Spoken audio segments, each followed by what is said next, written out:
mon ami Patrick Lapalme de chez Remax Prestige. Bon matin, Patrick. Hey, salut Sylvain. Tu vas bien? Hey, super, toi. Va très, très bien. Super intéressant ce matin. Vraiment, tu vas nous parler de l'importance du vendeur lors d'une vente d'un immeuble. Et puis, on lui demande, je pense, de laisser le courtier travailler. C'est série de 2 chroniques immobilières qui vont suivre. Aujourd'hui, mise en marché optimale.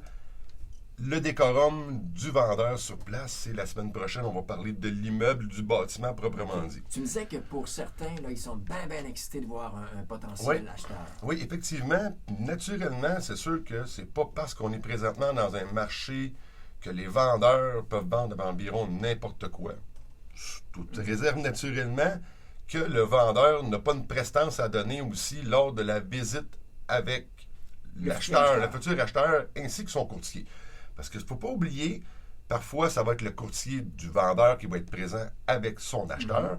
Et ça peut être un courtier collaborateur qui va être avec son acheteur, mais que lui, c'est pas le courtier inscripteur.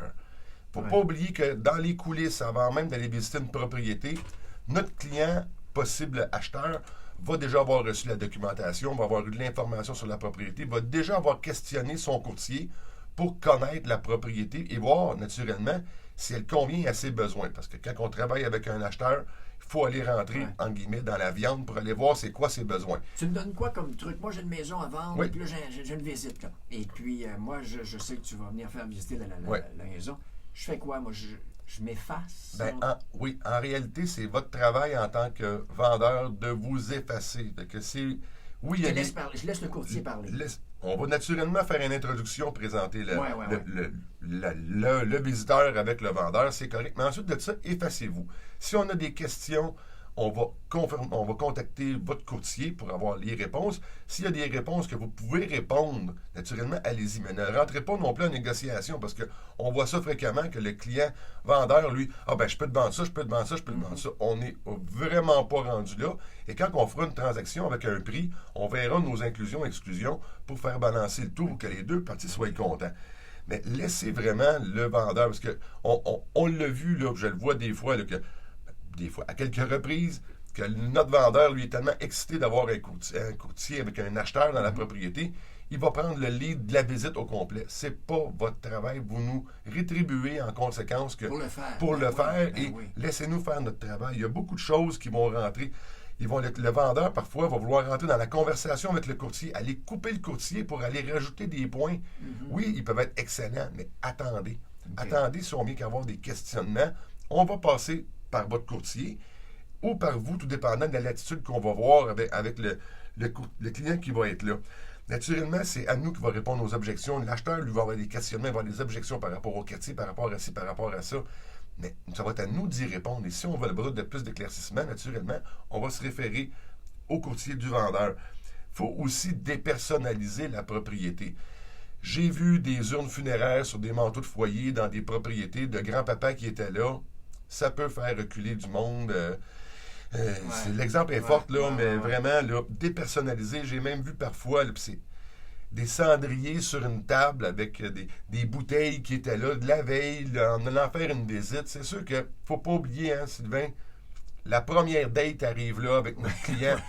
Et que donc, de faire bonne première impression. Bonne première impression. C'est la même chose que dans les rencontres amoureuses. Hein? Le premier 30 secondes, si ça foire là, on n'ira pas plus loin, c'est sûr et certain. Ça a l'air mal propre de ta personne. En partant, tu te dis, ça. OK, est-ce qu'il a été propre, est-ce qu'il a bien entretenu la maison au cours des dernières années? C'est exactement ça. Enlever tout ce qui va être personnalisé naturellement, puis je vais nommer cet exemple-là.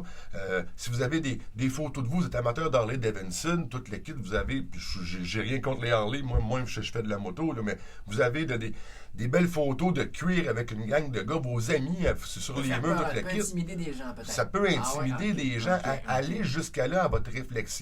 C'est sûr que vous voulez le désir de vendre votre propriété. L'acheteur, lui, veut s'imprégner de la propriété. Parce qu'il ne faut pas l'oublier. Quand le client acheteur va rentrer dans la propriété, lui, ce qu'il fait, là, en rentrant dans le porche, là, on le sait, on le voit dans les yeux, là, s'il y a de l'intérêt, oui ou non, de continuer la visite. Lui, il va regarder, il va placer ses meubles, il va dire, Crime, mon frigidaire rentre pas dans le trou qui est là-bas. Il va déjà commencer à prendre des mesures, puis il va dire, wow, moi j'adore l'extérieur, tout est beau. À l'intérieur, ça me convient très bien. Il va placer ses meubles. Laissez-le faire, laissez faire le temps de la psychologie que lui, son rêve, le réalise. naturellement, on ne vous garde pas de côté. C'est sûr qu'avec le COVID présentement, il y a des dispositions qu'on doit prendre. C'est entièrement normal, pas de proximité, puis tout ça. Laissez faire le travail. Le courtier, lui, a déjà mis la table pour connaître tout son client et ses besoins. Et si on est rendu chez vous en visite, c'est que déjà, dans la grille de choix qu'il a fait, il est intéressé à votre propriété. Je comprends, Donc, c'est relativement simple. Naturellement, les exemples, il va y avoir des gens qui vont me dire, Patrick, tu charries un petit peu ce matin. Mais non.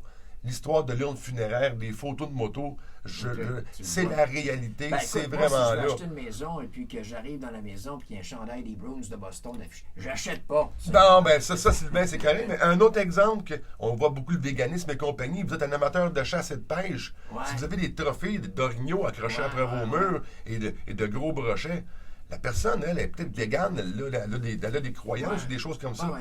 Faites attention, vraiment, aidez le courtier et vous allez voir, là, on est là vraiment pour vous épauler dans tous les sens de votre transaction. Ben, si j'ai un courtier, justement, il va me conseiller avant des visites aussi. Ben, appelez-moi, naturellement. OK, on peut Oui. joindre à quel numéro? Facilement au 450-499-5544. Sur ma chaîne YouTube, toutes les chroniques immobilières sont disponibles depuis les 5 dernières années. Ouais. Donc, référez-vous à ça si vous avez des questions. Contactez-moi. Facebook, Messenger aussi. Tout est disponible. Patrick Lapalme, un but, une passion. Vendu. Certainement.